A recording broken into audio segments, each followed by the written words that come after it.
വിശുദ്ധ കുരിശന്റെ അടയാളത്താൽ ഞങ്ങളുടെ ശത്രുക്കളിൽ നിന്ന് ഞങ്ങളെ രക്ഷിക്കണമേ. ഞങ്ങളുടെ തമ്പുരാനെ, പിതാവിൻ്റെയും പുത്രൻ്റെയും പരിശുദ്ധാത്മാവിൻ്റെയും നാമത്തിൽ ആമേൻ.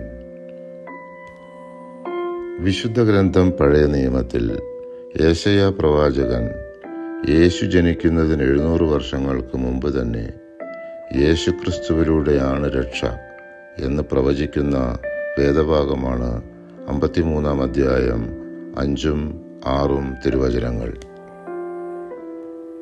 നമ്മുടെ അതിക്രമങ്ങൾക്കു വേണ്ടി അവൻ മുറിവേൽപ്പിക്കപ്പെട്ടു, നമ്മുടെ അകൃത്യങ്ങൾക്കു വേണ്ടി ക്ഷതമേൽപ്പിക്കപ്പെട്ടു. അവൻ്റെ മേലുള്ള ശിക്ഷ നമുക്ക് രക്ഷ നൽകി. അവൻ്റെ ക്ഷതങ്ങളാൽ നാം സൗഖ്യം പ്രാപിച്ചു. ആടുകളെപ്പോലെ നാം വഴിതെറ്റിപ്പോയി.